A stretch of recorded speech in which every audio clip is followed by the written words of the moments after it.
What are some rules you are never told, but society expects you to follow? Seats in an office class. They may not be assigned, but everyone pretty much sits in the same seat every day as an unspoken rule. At work, they switched up the seating one time, since we moved spaces.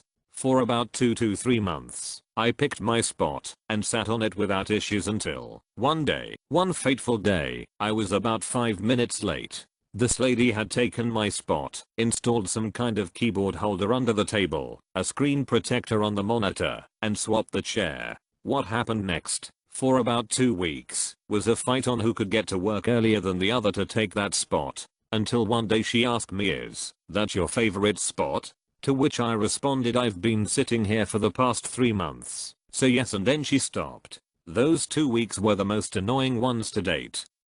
I imagine this would been solved with a 5-minute conversation with her the first day.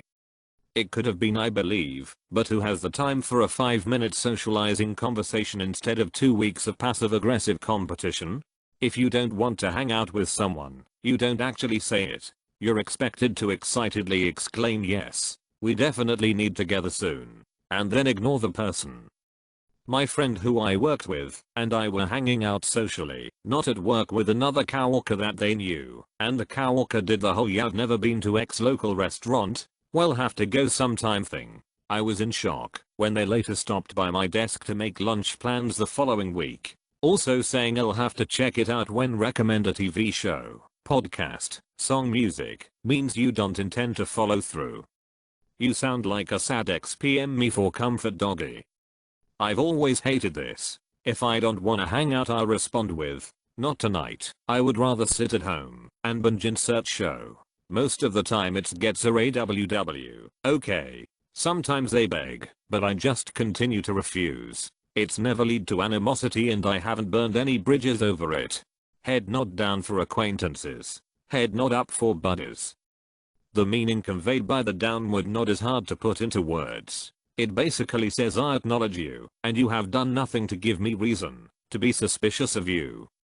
My father always suggested that, if you're in a potentially dangerous area, think dark car park, otherwise empty street, etc., and you're worried someone might be too focused on you, give them the nod. If they actually mean you harm, odds are they reflexively won't nod back. Most decent people who don't mean you harm will return it out of instinct.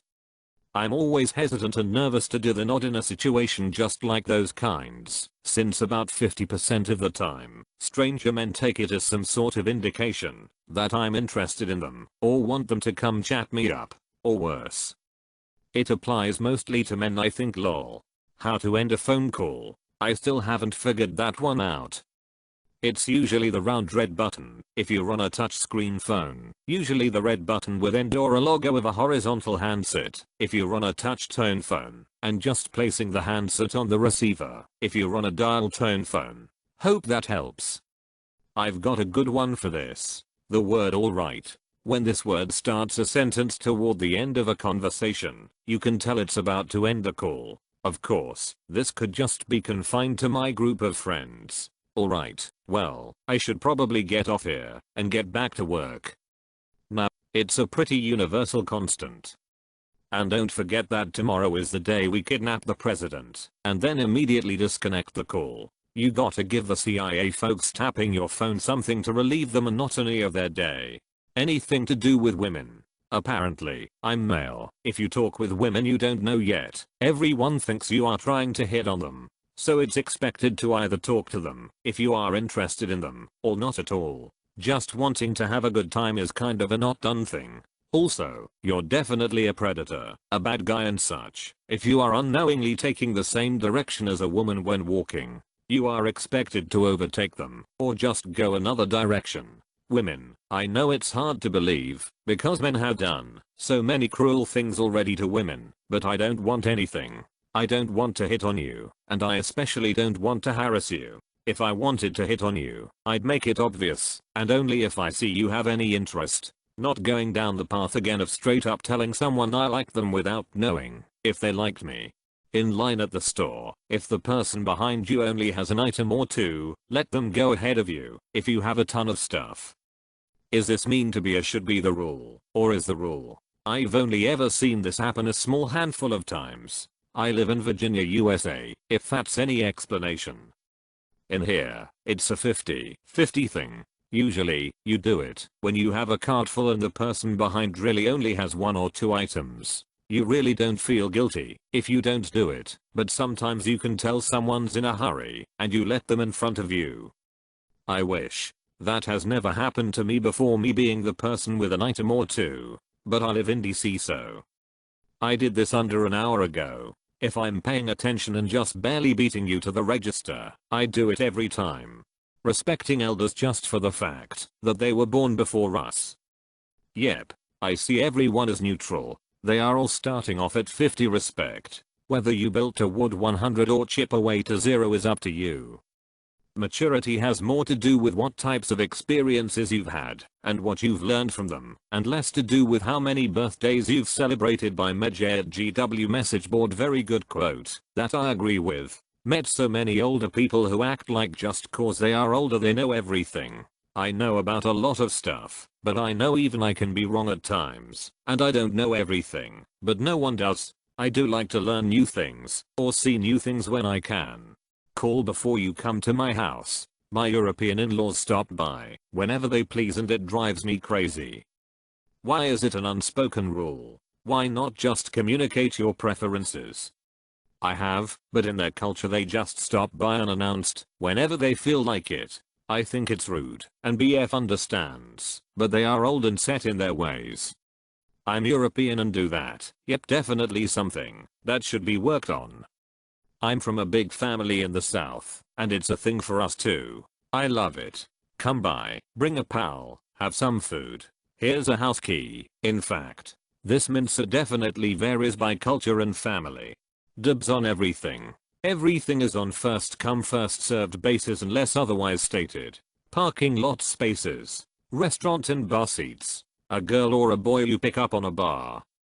Witnessed an adult man have a temper tantrum yesterday because he tried to use a little piece of paper to hold his spot on a packed commuter train while he left to go take a dump. He couldn't believe that 15 minutes later, when it was standing room only, that no one had noticed and respected the little receipt he wedged into the seats. Sounds like he gave up 2 good seats in that scenario. I can't stand parking spot dibs here in Chicago during the winter. I hate it so much. You have to look busy in the office when working, even when you've completed all your assignments. I find this crazy. Not my employees. If they are done in 5 hours I tell them to go home. Almost daily. They seem to appreciate it. As long as they're happy and the work gets done, I'm happy. I still haven't mastered that, unfortunately. It seems like I'm always busy or working on a task when the higher up isn't around. But as soon as I'm done and finally taking a break and relaxing a bit, that's when they come around and I appear to not be doing anything, then get bothered to do more work or clean up after someone else's mess. Underscore. If you see a friend with a baby you are obligated to say, "That baby is so cute." You have an infant who is pleasing to look at. I was an infant toddler teacher for a while, so I've seen a lot of babies, and not all of them have been exactly precious to look at, so my go-to became, "Oh, what a sweet little face." My brain isn't fully working apparently, because I thought you were saying I was an infant toddler, and continuing to say something you remembered from your POV in this type situation. Be sure to refer to a gender. Any gender will do regardless of what clothes or colors the baby boy is wearing. Interesting. Bless your heart.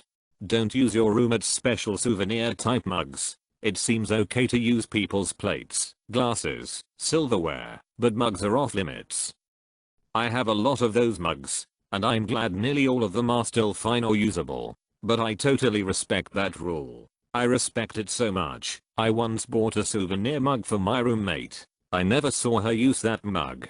Never in 1.5 years. But I won't touch that mug.